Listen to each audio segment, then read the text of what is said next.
So I've been asked by the Craigavon Budgie and Thornbird Society to go along this evening and do a wee talk on David McCool's Davidsbirdroom, what I keep and how I keep. So I'm on my way now and I'll see you there when I get there.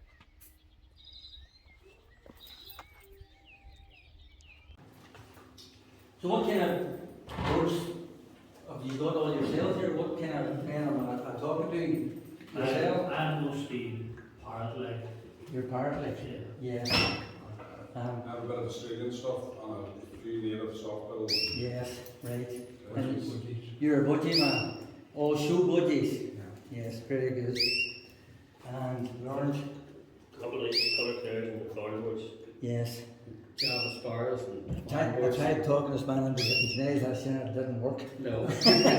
What about yourself? I had Budgerigar, but none now. Right. Aye, so your the interest is still there. It's still there. Yes, it never leaves us. Because, like myself, because I sort of grew up in that sort of pigeon family, and I kept pigeons, I raised pigeons as well, but I had to give them up because they nearly killed me with the whole respiratory thing, like I. But it was actually, it wasn't so much the dust, it was avian proteins that was in my system. And whenever they checked me out, there were 200% avian proteins in my system. And my whole immune system was fighting that all the time. So I had no energy, I couldn't walk from here to that chair, I would have to sit down. The whole respiratory, pigeons. Budgies would do that too, like. So, but what's that, like yourself, the interest is still there, like I'm always still looking at pigeons, I'm still checking the results. You know, you don't get away from it. And you know breeding problems when you were No breeding, because what I'd done now, whenever I got rid of the pigeons, and that was 2013, I got rid of the pigeons then, and I still had my canaries then, but my canary shed was a double shed, there was a solid wall in between it, so I actually took that wall away and made it all into one big shed. So my boardroom now is 20 foot by 15 foot, all is one big shed. So there's 1, 2, 3 windows on it and 2 doors. And there's a door nearly open all the time with a wire door on the inside. And all the windows, all year round, them windows are open. They have the wire on the inside of it. Yes, yes. And there's ventilation that blows right through. So thankfully I haven't looked back. Yes. So that's made it a lot easier for me. So then, got back into my canaries again, because what happens, you see whenever you sort of have 2 different types of birds, you take your eye off the ball. See whenever I had the pigeons, I sort of lost the numbers and the breeding of all my canaries, because I spend my time looking at my pigeons, taking them away, training, racing, doing this, doing that. Your canaries could second place. You sort of lost weight on them. But they're back on them again, back on track. I have sort of progressed on, and I say, but not that long here now. I actually will be a sort of full panel judge of the colour canaries and all the native finches. So I've been over in England at the All Colour Show 3-4 times, and I'm judging that. Now that's a great privilege to do that, because whenever you run on there, you're judging a class of 50, 60 birds or more in one class.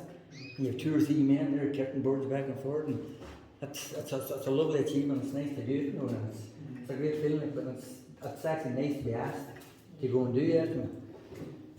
So, what I have here for you now is those 2 are what they call self-coloured canaries. These are Isabels. They're basically what an Isabel is, it's a cinnamon bird. So those are a cinnamon self bird. Not so much on the complete cinnamon, they're the colour down from cinnamon, which is, if you take, I try and put it in sort of layman's term, you have brown and then fawn. Isabels are equivalent to fawn. So like you have browns and then you have Isabels. So these are equivalent to fawns and sort of different bird terms. What you do to them, you colour feed them, and that brings out the red-brown colour. Now, like all colour canaries, they have to have the red genes in them in order to bring them out. You can't take a fawn or a cinnamon, Irish fancy, Gloucester or Border and colour fade it and expect it to come out colour with the Carafa red. The Carafa red doesn't make that bird that colour unless they have the red genes in it. If I was to give Carafa red to the Irish fancy fawn, it would be an old washed out, orangey, pale, very diluted looking colour. So the birds have to have that red gene within them in order to bring the red out. There'll be coloured pigment in the other birds, but not intensity. Not as intense. Yeah. It will bring a small, wishy-washy colour to them, not strong as that is. What we have here, what I've done, I brought in canaries, you have different feather types, you have 3 different feather types. What I have here is 2 different feather types, which is equivalent in the canary terms is yellow and buff. Coloured canary terms, they call it intensive and non-intensive. So if you look at that one, is the non-intensive, and this guy is the intensive. Darker. It's darker, but basically what the intensive and non-intensive is, there's a frosting on the outside of the feather. The non-intensive has a nice white frosting on the outside of the feather, where an intensive has no frosting on the tip. So all the colour goes right out to the tip of the feather. And that makes it completely coloured. I think the colour's been carried in the blood, is it? Sorry? Has the colour been carried in the blood? It would be carried in the blood, it is genetically put into them. Coloured canaries had been originally like a mule. They've been bred down from what they call a red hooded siskin. And that's where the red gene initially was put into the coloured canaries at the very, very start. So they all have that red blood. Just pass it on down, you all see them there. That lets you see the 2 different feather types. I suppose in budgie terms, it's opaline and normal. It would be the 2 different feather types. Yeah. Well, that would be the equivalent to the opaline and normal. You would breed opaline and normal together. With the coloured canaries, you must breed the intensive and non-intensive Right. to create the right feather type. You don't put 2 intensives to get a bright, because intensive nice bright bird, but you don't put 2 intensives together to get a nice brighter bird. Yeah. You get a finer feather. They're a different size of feather. The intensive bird is a fine feather. The non-intensive would have a more rounder, coarser feather. So you got to keep the 2 together to keep the feather balanced and keep it all even. Are they recessive or are they dominant? Or They're dominant. dominant? They're not recessive like. Right, You do get recessives, but it's mainly in whites. right. You get a recessive white, which carries a recessive white gene only, Okay. and it is pure white. There's no yellow, nothing on it at all. So you will get a recessive white ground bird. Okay. But then the coloured canaries, they're mainly dominant like. And with the browns, it's all like a sex length as well. Like if you put the sort of a normal cockbird to a cinnamon hen, like you're going to get cinnamon carriers, cinnamon hens, and normal cockbird that are carrying cinnamon. So to produce that, it's the same kind of factor. So that's how you work it. But because it's like the Isabels, they're well enough established, you can keep breeding Isabel to Isabel. You don't need to outcross them. So that works that way, like. Nice. So this is what's called a red agate. Now the red agate is nearly on the same line as an Isabel. You have a green bird. I'm trying to think of the other term for it. Say in Davidsbirdroom you have the normal grey, and then you would have a silver. Would that be right? I don't know, 2 different colours. So like this would be like a silver in sort of the Davidsbirdroom terms, as to a normal green. So the likes of this one being an agate is like a diluted green. So what it does have, that what an ordinary green one would have, is it has got a clear beak and clear feet. The toenails, they're not black, whereas the green, you have a dark beak, dark feet. So the agate has got the lighter colour. And same again, you must colour fade them. So whenever this is not colour faded, it would look a green bird. It's like a diluted a diluted version of the green. So that is, and you can see it's not a strong colour. That one is a non-intensive. It's the buff feather, given that lighter colour on it. Big word. Yes. Now you can just sort of pass down and let.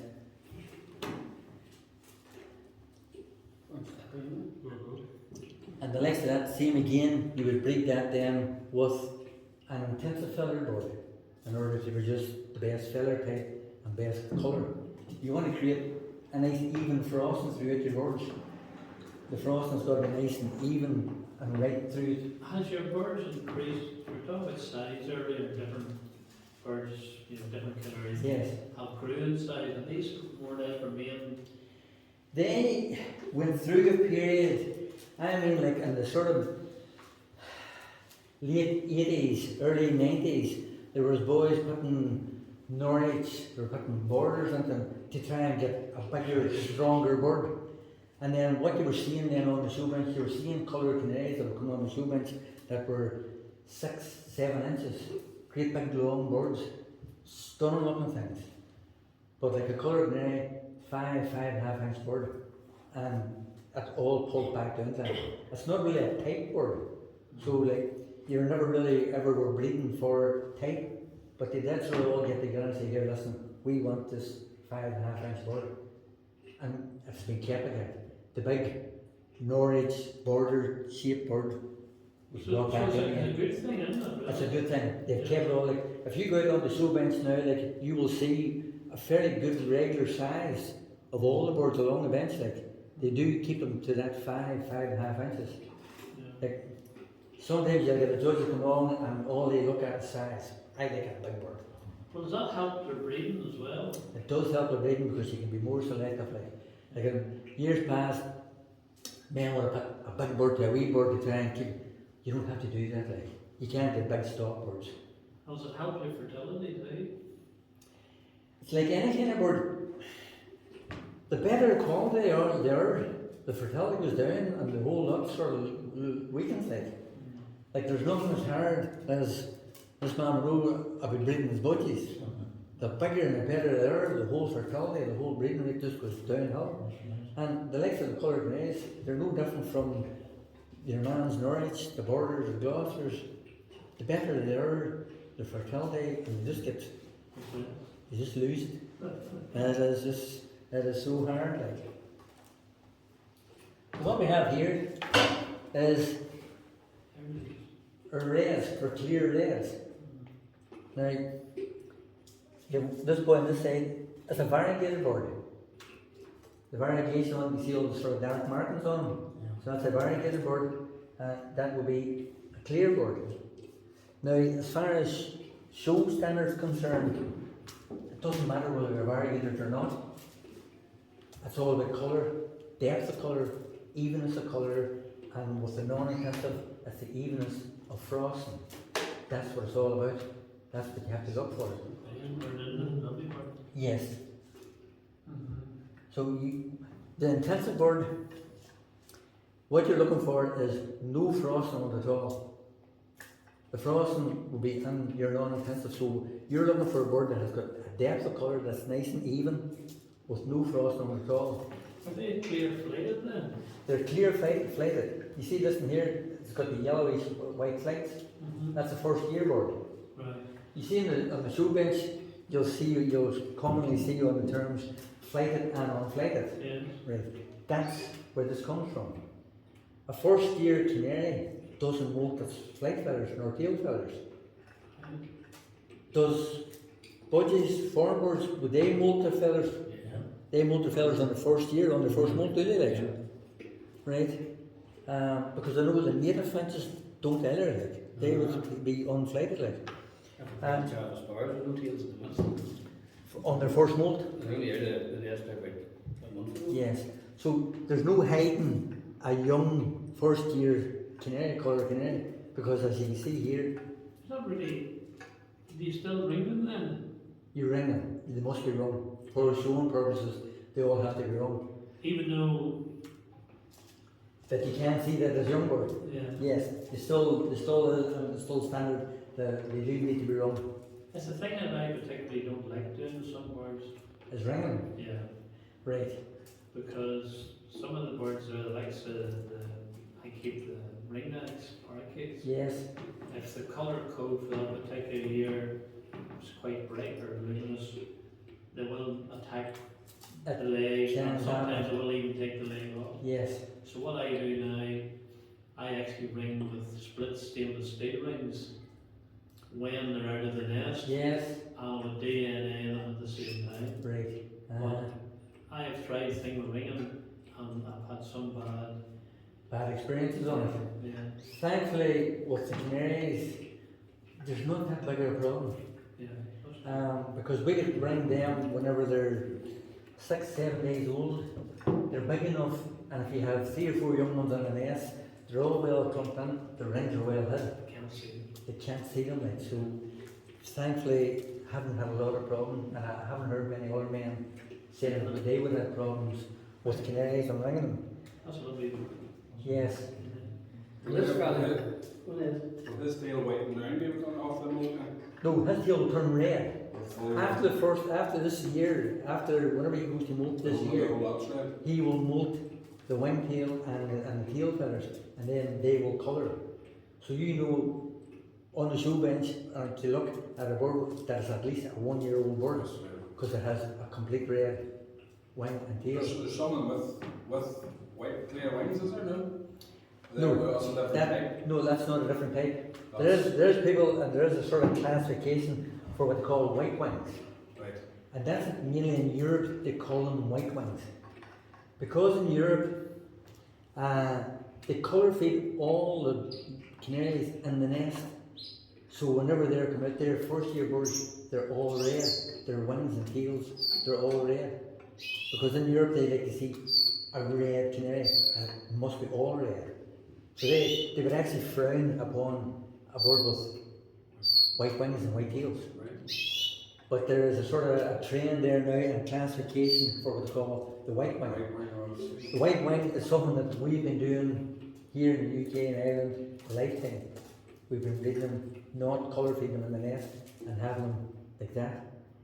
They're more striking looking, because you have this sort of sharp white colour and the contrast of the red, and it does make them look more sharper. Or that's a cracker one. Yes. So that one is also a young bird, sort of 22 bird. You can see the white wings. Because it being a frosted bird, the white's not as No. noticeable. You see like pinky sort of skin? Yes. Now, the ground colour in that bird is every bit as strong as that one. But it's the whole visual thing of that frosting that we were talking about that's on the bird. So basically, you have the red feather, and then around the outside of the red feather, you have a white masking. And that gives it this frosting looking. So what you're looking for in a non-intensive is nice, even frosting. Some feathers can overlap each other and cause the frosting to look like a white patch. That's what you don't want. You want the feathers to be well enough spaced out, so it's all even throughout the whole body. In a lot of cases, you would get birds that have got a white ring around their neck or a white patch on their neck, on their back, and it's because of the heavier feather on that particular spot. And you're trying to breed that out of by putting it to the right feathered birds, the lesser frosted ones, to get a nice even frosting. You can go too far on it and have an underfrosted bird. You know, you could have a bird that would be a non-intensive that would have so little frost on it. You would think it was an intensive bird, but on closer inspection, you can see the fine frosting. So it's so hard to get the right bird. A lot of ones will go out on the show bench and they just look up and go, bright red bird. That's it. There's more to it, a lot more to it, to get that right balanced bird, to get the bird with the right feather and on closer inspection. And if you ever noticed, and we always get sort of frowned upon, you go into a show hall and you see the colour canary man opening up the doors and taking the birds outside, and everybody going, close that door, my birds are getting freezing here. Take them outside to the daylight, and that lets us see the colour, that you see the frosting. That's why coloured canaries are judged in natural daylight. They're tough. Say if they were in the likes of this room, they would be at the window in order that the natural daylight would come in so you get to see the full colour of the bird. So if they were sort of being judged inside a hall like this, you wouldn't see the colour. The yellow lights just mask the colour, you can't see it. So in a lot of cases, coloured canary judges get outside, judge the bird outdoors. So we're a hardy bunch, we're standing outside in the middle of November and December judging birds like them. Tough bunch, us coloured canary.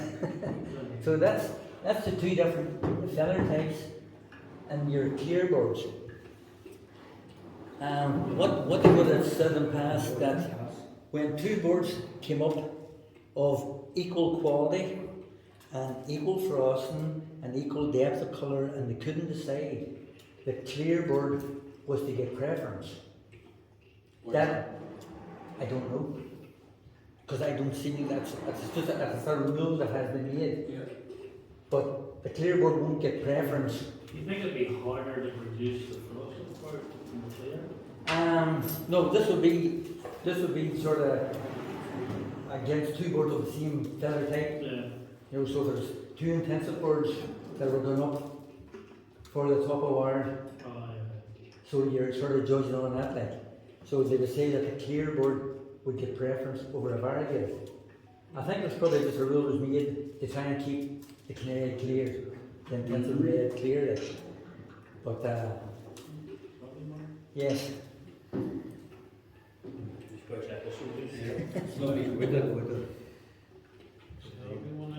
Is that size difference or do you have them two as well, isn't The non-intensives, because they're a heavier feather bird, the non-intensive would always look that but heavier and rounder in body. A non-intensive bird would be a better shape of a bird than the intensive because it's got a finer feather and it'll be more snapier looking. The difference being in body size or feather it? size. This body size of these two? Yes. That's just way much on, isn't it?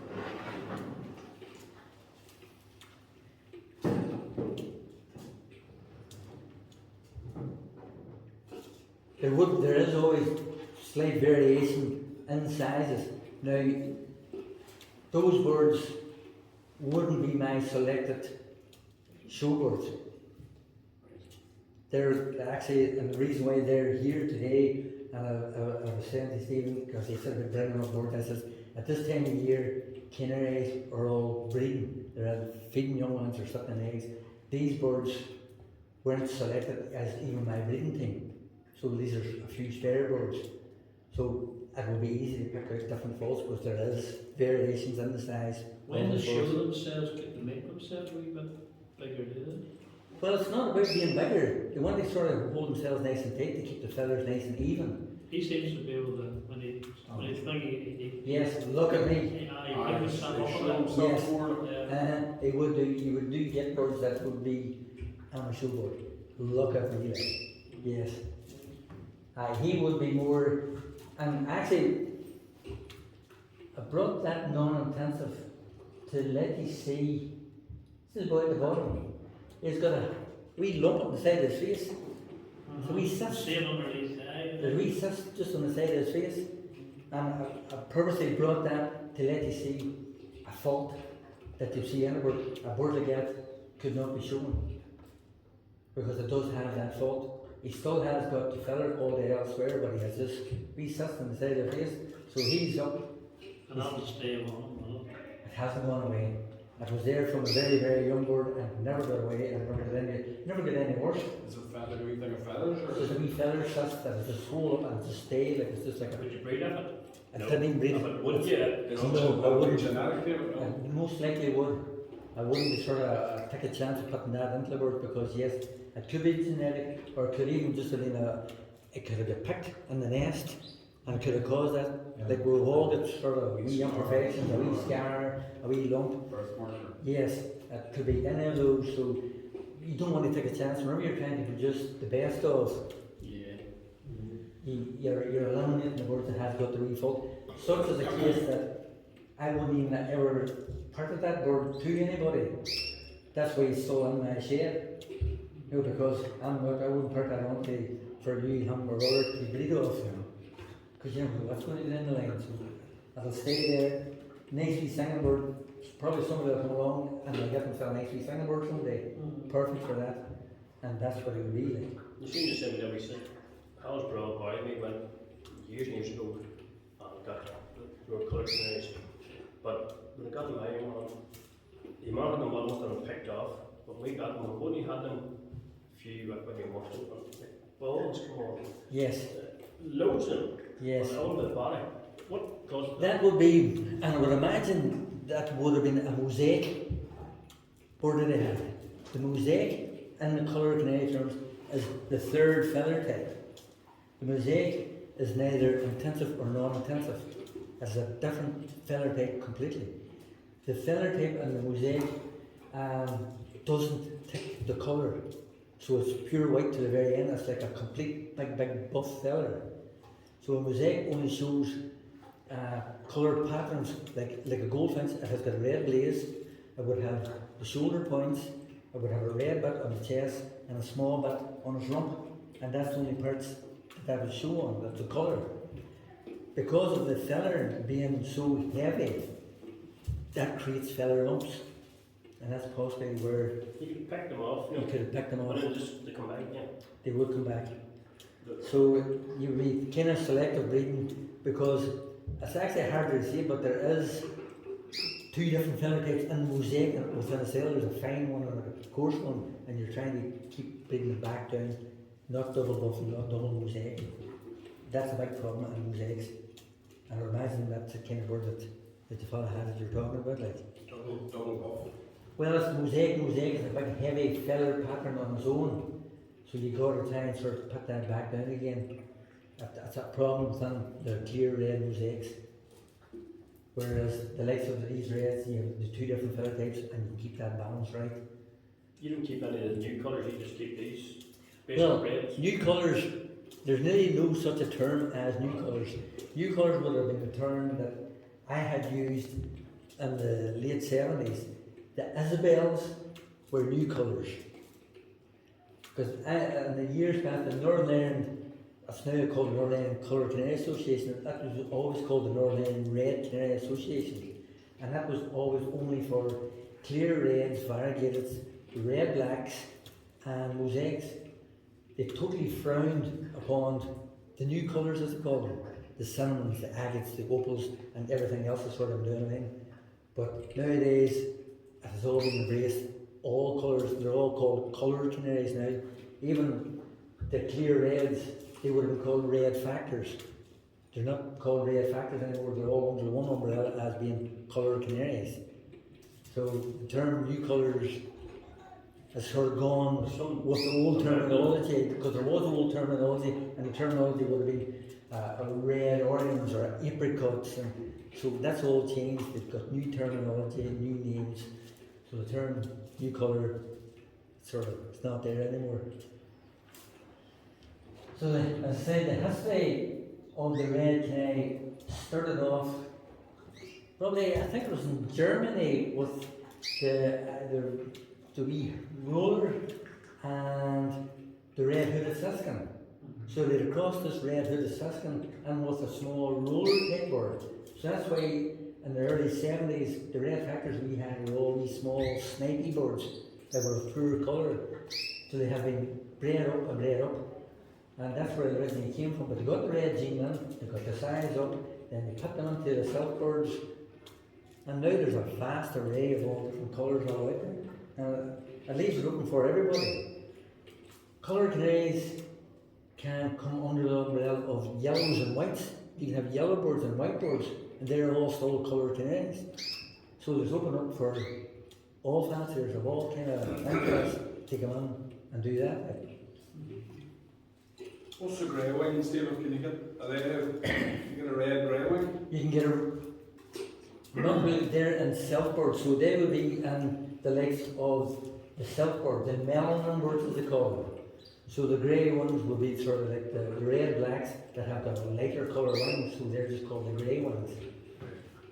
you can go really into all the different colours and types, and it's just crazy. I think for me to sort of start talking to you about that, just going too deep. Can of worms, yeah. Totally. You would just go, what is he talking about? So I think for anybody that's interested in coming into colour canaries, stick with the red canaries, stick with the basic ground colours, and then you can evolve on. Once you learn what they're doing, go into your grey ones, go into your jasps. Even all those, they're still all new, they're still all that kind of learning, getting that stage right. So my other interest has been the native birds. Native birds, British birds, whatever you like to call them. Now what we have here, and as I was saying, colour mutations has always been my interest. So these are red poles. Now this is what they call it's a normal red pole. That's like the bird you would get out, the normal colour that you get out in the wild. So You have the two sizes as well. you have two breeds, not two The sizes. Mealy and the. You have a mealy and a lesser, which are two different subspecies completely. Like. So like a mealy, unlike the lesser red pole, the lesser red pole is a small, nutty brown bird. It's got nice chocolatey dark brown underneath with nice markings on it. The mealy has got the lovely markings, but it's got a white background. So they're not nutty brown at all. And the mealies are a lot bigger, they're more covier, they're more rounder, a different bird completely. From the same areas or different? The mealies don't breed here in Northern Ireland. Like. Right. And that's why if you sort of go down the South Ireland, a lot of the big show ones don't recognise a mealy as being a native bird because they don't breed. Is it a European? Would be a European, but they would sort of migrate, they would come into Ireland and UK, and they would sort of be classed as British birds in that sense. Right. Whereas the actual South Ireland, Northern Ireland, they haven't been found to breed here. Not that I know of, the quick possibly have like. Right. But in general, they would migrate here and come in here in the winter time. And once they come here in winter time, they're still classed as the British bird. They're a lovely wee bird that adapt very well. Very much so. Yes. I think they're very timid. So it's like that one there is the normal. Now the normal, way we're talking about the canaries, about how they they don't change their feathers as young birds. The mealy or the lesser red poles do not get a red chest until their second year. So as a young bird, whenever a young lesser red pole molts, it doesn't get a red chest. So, sorry, it will get a red chest, but it'll get the red chest only after it molts, sorry. It gets the red breast after it molts. So whenever it's born, it's all brown. I think they show themselves in the winter period very well. Yes, that's right. You see that intense sort of thing coming. That is right enough. The And colour, it's the same as what the colour canary is, that's what the bird eats. Speed down the speed. That brings out that colour. That's why your flamingos in the wild are pink, Yeah. because of the mussels and stuff that they eat. That's why they're pink, because of what they eat. And our wild bird, our native birds are the same. From their food source, it's going to enhance that colour there. Can you sex them? We're looking at them with a different kind of cock. Very similar. The male gets a red breast, and the female doesn't. Young ones then. Yes. So all birds look like hens, as in their first nest and the nest feather. But until they molt out, then they would get that red breast. Could you tell them the song? Could you be able to sing before you get to red They would only sort of come breeding season. They would chitter and note away during the season, but it's sort of only come breeding season. They go into a different wee note, a different wee song. You can tell then, and you can tell by their behaviour. Yeah. Looking wise, it's very hard to tell visually until they go over that first molt. So as a first year bird, they will be all brown. So what a lot of people do, in order to The first year they'll have the wee red cap on. They would have the red cap on the first year. Males and females all have the red cap, but the females don't get the red chest. Get their second.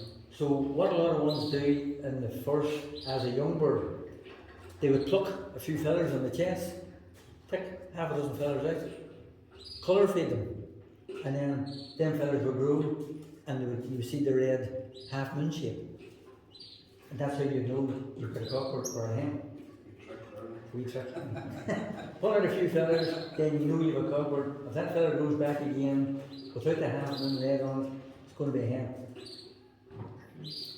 You can't really sort of pull out too many feathers, because then whenever it's on the show bench, it's nearly like a marked bird. It's not even.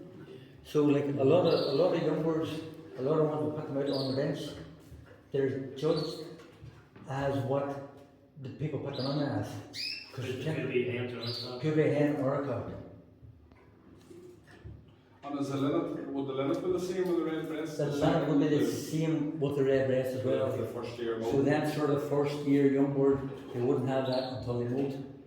Because that's their nest feather just would be around like. The Bengal age finches there sometimes they're just, they'll get two in a cage, and the two will be singing away.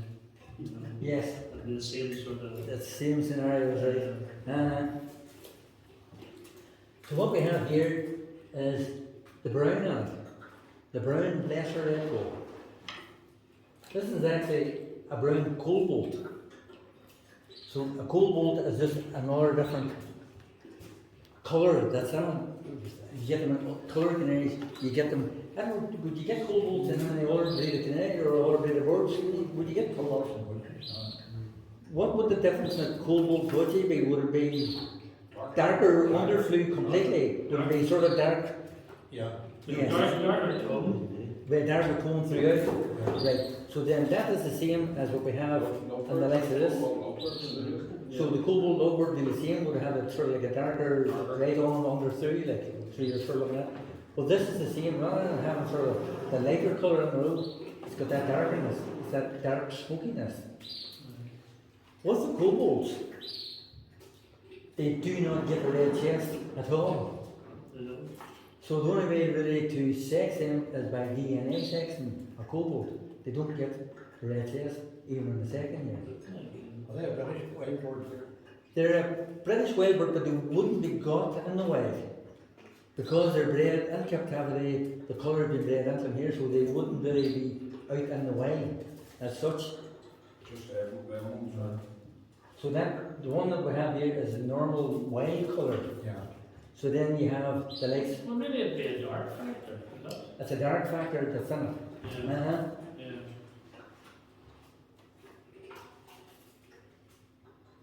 I do know, and I have checked some of my older cobalts, and I see what you're saying about the no red on the chest. They do show a wee bit of red on the rump of the tail. So it's really close inspection. You can pick up. You can pick out a cockbird that have a wee bit of red on the rump of the tail because that's a finer feather and gets the And colour. the ringnecks, I breed grey cobalts, Yes, which are even sort of a bit more sort of, but they be smoky throughout them. they're really hard to distinguish sort of thing you pick up on the blue colour. You know? Yes, They look grey. yes. So I think with that darkness, it then masks whatever red colour that would have come out on the chest, so they don't get that redness on the chest.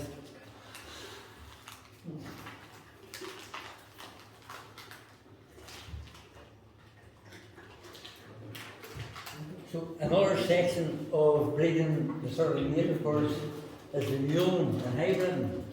So we have here two different types of mules. We have goldfinch mule and a Sitkin mule. Goldfinch mule basically is bred from a cock goldfinch to a small red canary to get a nice small good coloured bird.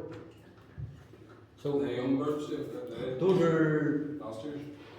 2-year-old, and there's probably that's a 2-year-old bird, that's actually a 3-year-old bird. But this is a variegated one, and so you'll get them self colours, you'll get them variegated. So what you're looking for, and these are what the class as miniature mules. So what you're looking for, the show type one, you're looking for as small as possible, nice and even, that has both characteristics of the goldfinch and the canary.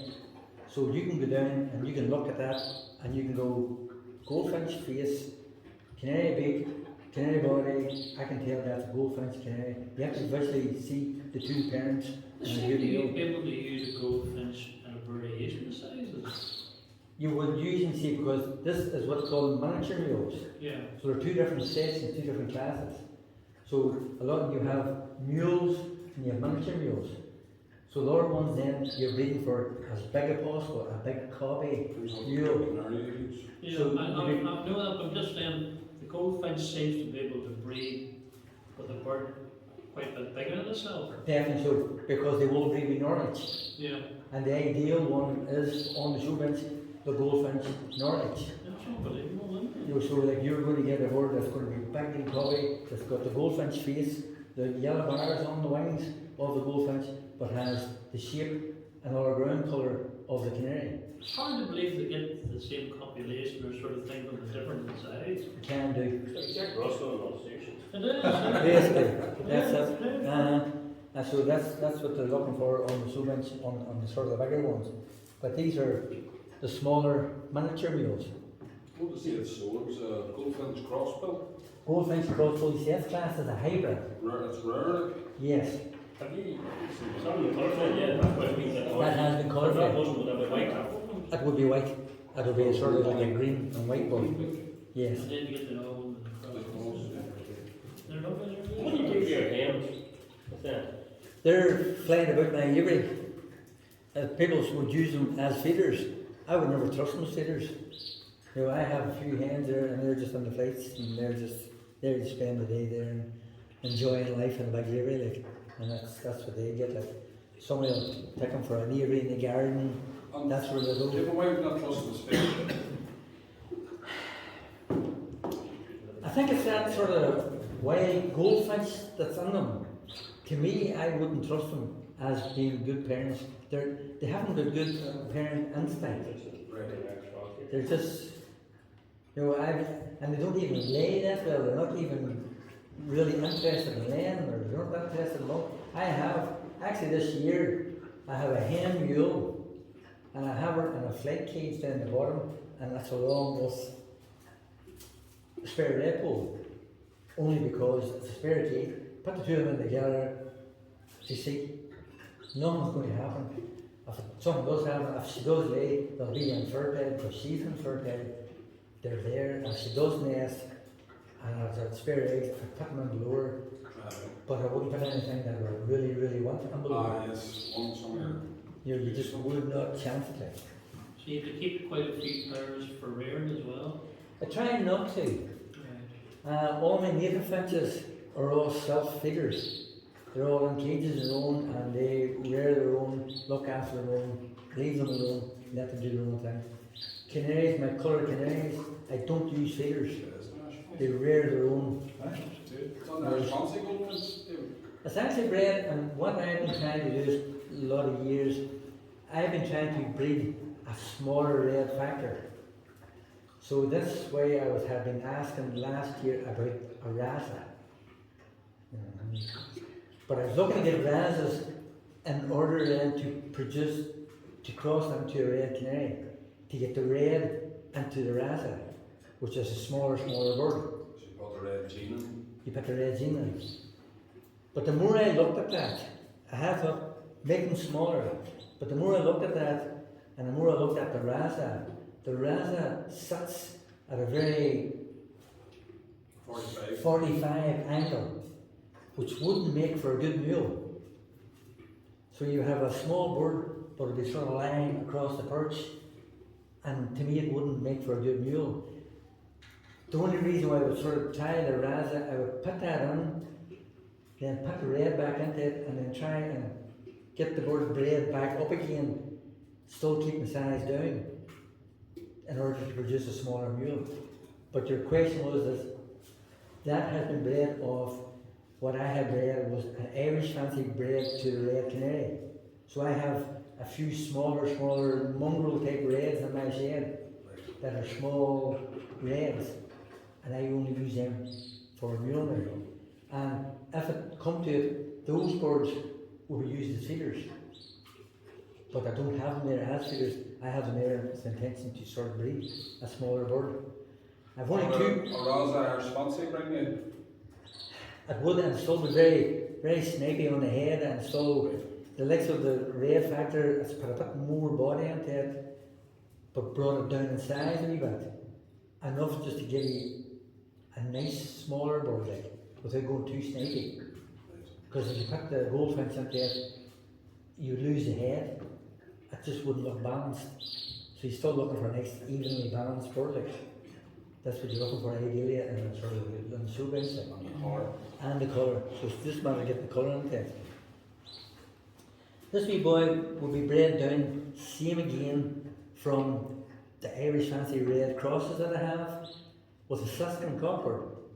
So it's your normal yellow-green Sussex, and that's called a Sussex Mule. And it's a Sussex miniature mule. Is it colour fed? No? That's colour fed. Yeah. Yes. They do look a lot better colour fed. Right. You can get them and not colour feed them, but they're not as striking looking. Yeah. They do look a lot better with the red on them, like. Nice. So the red sort of brings out, shows all the colours, shows all the markings a lot better, and it's more striking looking on the show bench. But you never get them as red as the reds. You'll never get them as red as the reds because it's like crossing a red with a yellow bird, you're going to get a diluted colour. So once you sort of put them into the goldfinches or the Suskins, you're putting a yellow bird into a red ground bird, you're not getting that strong colour. You're only going to get half that gene colour into it. Orangey, yes. No, but that bird would get the exact same colour feed as the likes of these Ilfabels or that agate, but will never ever get that strong colour. You know the way you can get chlorophyll red, chlorophyll orange? Yes. Did you use a combination of the two, and you just took the White wing. What's the colour grenade? You just use a straight Carafel red. Carafel orange is mainly only used for Norwich men and Yorkshire men would use it because they don't really want a strong colour. They just want to sort of slightly enhance the colour of their bird, which brings out that frost and makes it a bit more subtler looking. That's what the orange is used for. It's not used within the red sea section. That would dilute it all down, destroy it. Like. Yeah, I was wondering, just to get a different points, you have to use different. Yes. No. So that's what you're doing there. Like. And what's on with the system? That's a Sussex mule. Same against a miniature mule. Bred for the size, it's smaller and compact and nice even, and you can look at it and know that it's off a Sussex. Like right away, you can see the big difference in the two birds. You can see this wee boy at the top has a black cap on of the Sussex. So you know Sussex right away, and you know them by looking at all their body marks, the canaries on it. So that's what they must have. There's a wee white mark on one side, isn't it? He has a wee white flight there, which actually would destroy it as far as the show bird would be concerned, because you'd want it as an all self bird. Right. So with him on a white flight, it would kind of, if I was on a class along another bird that was all green and didn't have it, There's nothing. I would because they'd be sort of judged as a self bird. If it had more markings on it, it would be classed as variegated, it would get into a variegated class. So that one actually would sort of would be a foul mark bird. And it would go against it as a show bird. Yeah. But they're great songbirds. Fantastic, they're a lovely wee songbird because of the Sussex and the goldfinch. They have a sort of singing ability of the Sussex and the goldfinch, and they just never shut up, they just keep singing. Lovely wee songbirds. In the years past, that's what the goldfinch mule was always bred for, as a songbird. Yeah. Everybody had a goldfinch mule hanging in the gable, That's right. singing away, and that's what they're all about. Like, everybody wants a goldfinch mule. Lovely stuff. Beautiful birds. Lovely. Yes. So that's my passion within the canary section there, which is sort of coloured canaries, not a mule, not a hybrid, and, you know, so it keeps me going. Like. When you're colour feeding, do you do egg food? I would do it in the egg food, but this year I'm actually going to put it in the water as well. I've had it in the water in the past, so what I found, I would be colour feeding my birds in big aviary. So all the young birds are all put all together, cycled all together in a big area. So I'm going to put my blinkers down low because it's a mess. Canary for red, once the bird gets in, starts splashing all around her, stains. It's like you think somebody was murdered in a cage. Like. So I'm going to do colour feeding in the water and the egg food. Because not a lot of times, most times, like, all the canaries will eat the egg food. But you'll get the odd one that don't eat as much as they're not getting as much in there, and then they don't get fully evenly coloured. Yeah. But they must drink. When do you start your colour feeding? It's hard to know exactly just when they go in the molt. Is it prior to molting or during the molting? Oh, it's before molt, Right. because they must sort of get into the system before the paint feather comes out. And how do you know they're just about to molt? Canaries start molting from about 6 weeks. Right. So really, the best thing to do with a coloured canary, whenever it comes out and it has got 3/4 to nearly a full tail, you can start colour feeding. Right. Because if you start colour feeding the young canary that has only got half a tail, Yes. well then that colour feed's going to get into it. Then the second half of that tail will get colour fed. You only get the half. You're going to get half of which is near to the body Right. that will have a bit of red on it, and the rest of the tail will be nice and white. It's quite an exact thing then, isn't it? Can be like. Yeah. And with your other birds, then the birds, as soon as they actually finish breeding and they're finished all up, you be putting them all into their flight cages, you start colour feeding them nearly right away. Can you correct the thing in the second molt, or can you? You can, because once they'll throw off all their feathers and then they'll start from new again on the second year. Right. So like on the second year, they're going to throw off all their feet, wing feathers, tail feathers, colour feeding from day one, and you're going to get that there. But the idea is to say the young birds, 6 weeks they'll start molting now. So you can get sort of starting from them, and by the time they're 6 weeks, they have got their full tails. And you don't want to wait too long, because what happens, they get a few wee pens in around their face, which start first, which you don't really get to see, and then all of a sudden you have a couple of wee white dots that stand around the face that don't get coloured. So you have to sort of get them in early and not too early, that you want that the actual tail feather is going to be half red. There's quite a. That can be. And the actual art, there is really an art in how much careful red you get. Years past they would have sort of described a bird being got too much careful red, it was classed as burnt. And you would have seen that. You would have saw red canaries that had purpley tinges on the head and purpley bits on the back, and they were burnt. And that's really only because those birds didn't have enough red gene in them to hold that red. Nowadays, you can nearly give a bird too much careful red and you won't get burnt because they have got a really strong red gene pool and you can't take a good amount of careful red. You have a bit more time thing then with them. There's a lot more time to it as well. The best tip on colour feeding is watching the droppings. So whenever you're starting to colour feed them, you watch the droppings. If the droppings are bright red, you've given too much careful red. If they're black, you haven't given enough. And you have got a pinky tint on it, you have it dead on. And if you keep it that pinky tint, you know how much it is. I've been sort of, people say to me, how much careful red you put on it. I don't know exactly, because I always say my careful red is like my granny's cooking mix. You know how much to put on, that scoop is into that and into that, and that's what you use. Like. And for me to say, here, put a scoop of that on, put a scoop of that on, and give it to the gran, it's because I know what I'm doing, and that's how It's you natural, so. it sort of comes naturally, you do, and by watching the droppings, that's your best couple of hours. Keep an eye on the droppings, pinky tint on it, perfect. Keep it that way, they'll colour up the best. And egg food every day. Egg food every day, even if it's only a finger drawer, daily. And so, as long as whatever you start, stick with it. Don't start off giving them a wee finger drawer and then, I'm not going to get enough, I'm going to give it to them a water, I'm going to give them a wicker drawer. So whatever you start off with, stick with that and check the droppings prior to moving forward. So once you start checking the droppings, keep it going. On an egg yolk, David, tell you heard that? On an egg, boiled egg yolk? Boiled egg yolk. Different ones where it says don't use boiled egg yolk because the yellow gives it a lutein which sort of breaks down and kills the red. I give my word boiled eggs. I do believe that today's carnival red is strong enough to overmatch anything that the yellow that's on. What it will do, giving the boiled eggs will give your young birds more yellowy feathers. There will be more sort of that yellowy orangey tint because they're getting the lutein from an egg. But whenever their lower bodies all nice and red, they're not judged on having orange wings or white wings. They're judged on the ground colour that's there, the evenness of frosting. Albeit, and this is why you see that we're talking, we'll go back to the boys in the comment, they were sort of breeding white wings. So they want a bird that has got pure white wings.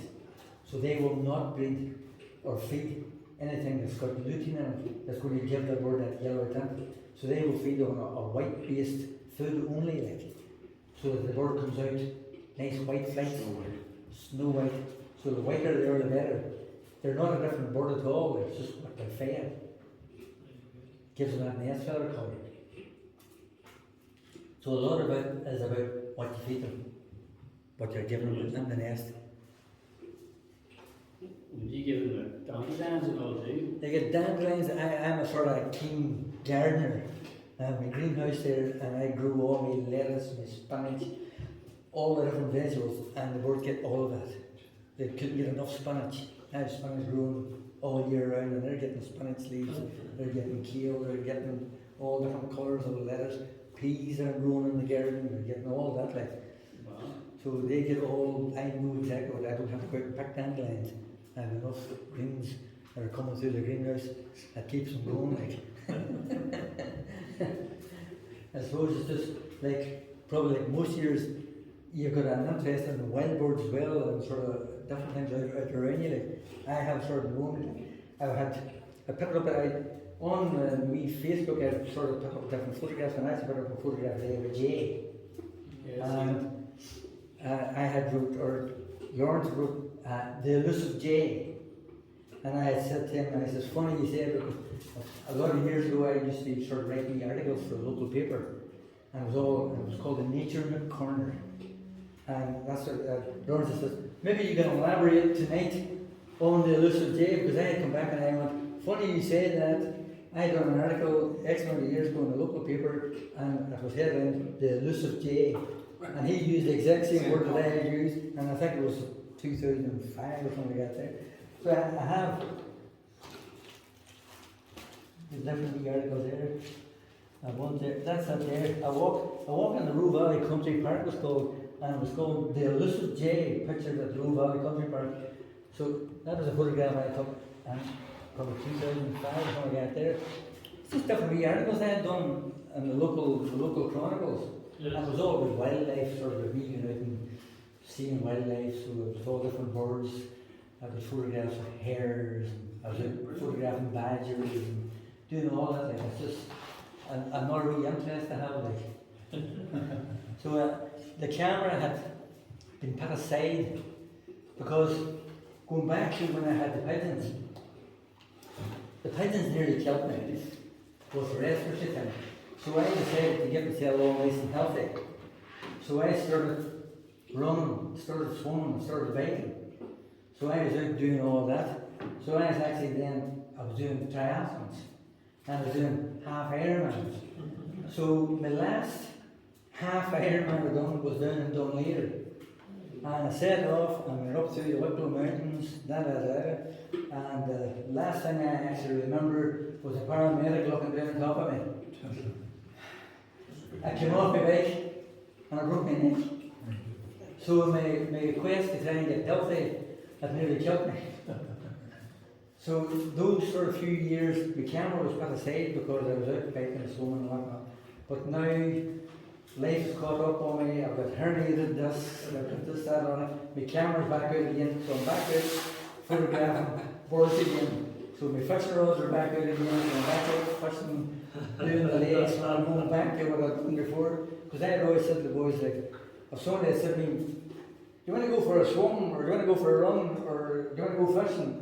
I was away swimming, I was away running. but it's got now back around again. I think I'll go fishing again. Safer. I think I'll get the camera out again, find it around Jay, won't I, again, photograph that, so I have all that sort of back at it again, so kind of life is sort of took us full circle. Except swimming. I'll refer to something that you were saying at your meeting about sort of getting new people in and stuff like that there. My way of doing it was fighting back at what I believe has killed the hobby, which is the internet, the computers. That has actually killed our hobby 100%. Yeah. Because all the young ones, they're sitting there and they don't want to go out to a shed to sit and look at a board. They are going to sit on their computers, that. My way of fighting back with that was, in my useful years, I went, right, I'm going on to the computer. And that's why I brought Davidsbirdroom to the fore. So now I'm trying to sort of bring that interest back to the different audience. So out there we have a lot of young ones, they're spending their time looking at that. And it is working. I think the older generation, what they're saying is they're missing the social aspect. They're missing the social aspect of it, that's right, and we all do that. But the whole internet thing has sort of killed that social aspect. But now a lot of the younger ones are looking at it again going, that looks interesting. And if I can get 1 or 2 grand back through doing what I'm doing, I feel You're helping. I'm helping. Yeah. Yes. And with the colour canary thing last year, I had done a Davidsbirdroom Colour Canary Challenge. So basically what we had done, myself and a few other sort of top champion colour canary men, give away birds. Give away a pair of birds to a starter. Lawrence had took up the Colour Canary Challenge. I think, Paul, did you get one, or you were looking ones that you didn't get one? No. Young Pierce? No, we were on the Gloucester. You got on the glass, you got on the glass one. So basically what we've done, we had give away a pair of birds, there's a pair of birds. Take you them, breed them. All we want you to do is show them 2 shows next year. And it has worked, it has created a lot of interest by simply just going, there you go, take them with you. There was no charge in it, we give away birds. And all we asked the people to do was go and breed them, see what they like, try and enjoy it. Bring them out to show match. Bring them out and bring them to 1 CBS and 1 special show. So with that we're promoting a CBS, we're promoting a special show. I think what you're saying at the start too, you're really born into it. Yes. Your interest starts, and what I find is a lot of people come in at a certain age level and then they disappear for quite a few years. Totally. Then they return to the hobby again when the life sort of settles That and is things right. like that, and come back again, but it's still there. It's still there. But if you haven't got the initial interest, I don't think you can give it to somebody. It's so hard. Yeah. So hard. Yeah. I need a good person for kids. That's why Yes. I think that company comes to town. Uh-huh. So why not against the children who do that challenge thing? Yes. Whereas the wee boardroom, the Davidsbirdroom I have, Yeah. people are seeing what I do, how I do it through the That's, year. that's very interesting because I even watched the wee one the guy does from goes to Stafford show and things. Yes. He keeps the British courts. That's right. O.C. Avery. Yeah. Young Wally. I even watched his things on YouTube sometimes Yes. because if I'm up under I'm looking at a bird related thing That's that right. comes up and you can't help clicking on it to see what. Uh-huh. It's a good idea. So there's Alex Hammond, there's another guy, Matt Bell, the Canary Room. You know, there's 2 or 3 boys out there and all the good ones. Like, there's a man that's been at it, and it was the Boardroom is called, and he's been at it the past 13 years. And he was doing that long, the Red Factor Man he's called. He's actually changed himself into the Red Bird Shed. But the Red Factor Man had been putting his videos out 13, 14 years ago when nobody was doing it. Steady, just plugged away at it. And boys like that had been sort of an inspiration to me, thinking, well, I can do that too. Like, I can get my birds out there and if I can sort of get people in. The world's a very small place now. David, we're going to have to. Yes, sir. The hall's booked at 9 o'clock, but listen. Yes, sir. That was more. I Oh, sorry, football. You've been a great audience. It's a very, very interesting. Yes. We've really enjoyed having you here tonight. It's been very good. And for appreciation, please. One more word, I think, have you? No, that's an empty case. Oh, sorry, that's it. No, we close. I've seen the man look around the corner a couple of times. Yes. We close at 9 o'clock. You see. Not a problem. Is it like the late show game, if there's one for everybody in the audience? Yes. Once you start to talk about words, you can talk forever, couldn't you? Thank you for having me. Thank you. I think it's great.